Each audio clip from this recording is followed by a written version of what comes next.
Victoria Kjær Theilvig of Denmark has been crowned Miss Universe 2024, becoming the first Dane to ever win the competition. The 21-year-old, a competitive dancer, entrepreneur, and aspiring lawyer, beat more than 120 other contestants to win the annual beauty pageant in Mexico City on Saturday night. She was applauded by other contestants on stage as she accepted the tiara from reigning title holder Xenice Palacios of Nicaragua. This year's finale featured a performance by singer Robin Thicke and was hosted by Saved by the Bell star Mario Lopez and former Miss Universe Olivia Culpo.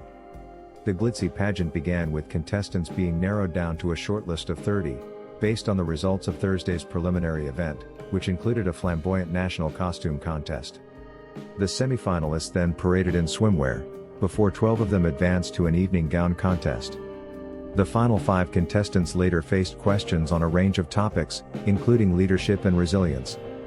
When asked how she would live differently if nobody would judge her, Theilvig told the judges she wouldn't change anything, saying, "I live by each day." When later asked what she would say to those watching, Theilvig urged viewers to keep fighting, no matter where you come from.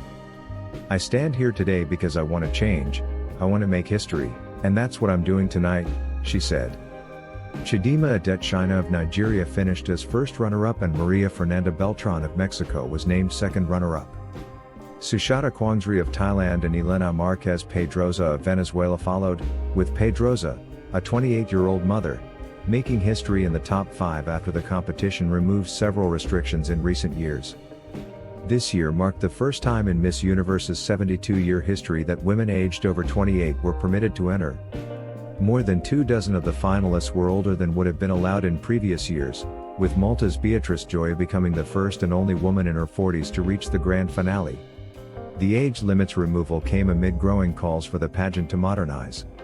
Ahead of 2023's contest, the Miss Universe organization also lifted a long-standing ban on pregnant women or mothers, and women who are, or ever have been, married. Delegates for each country were selected via local pageants that license local rights from the Miss Universe organization. This year's contest saw Cuba, represented by Marianela Anqueta, take part in Miss Universe for the first time since 1967. Several countries, including Belarus, Eritrea and the United Arab Emirates, sent contestants for the first time, though in April the Miss Universe organization moved to dispel a flurry of what it called false and misleading reports that Saudi Arabia was due to make its debut in the 2024 pageant. Some national-level contests were marred by controversies in the build-up to this year's final, including Miss Universe South Africa, which saw Adetshina quit the competition, and later be selected to represent Nigeria, after questions around her nationality sparked a wave of xenophobic hostility.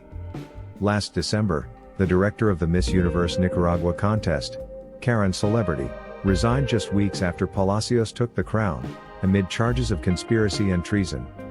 She, along with her husband and son, were accused of involvement in a plot to overthrow the government.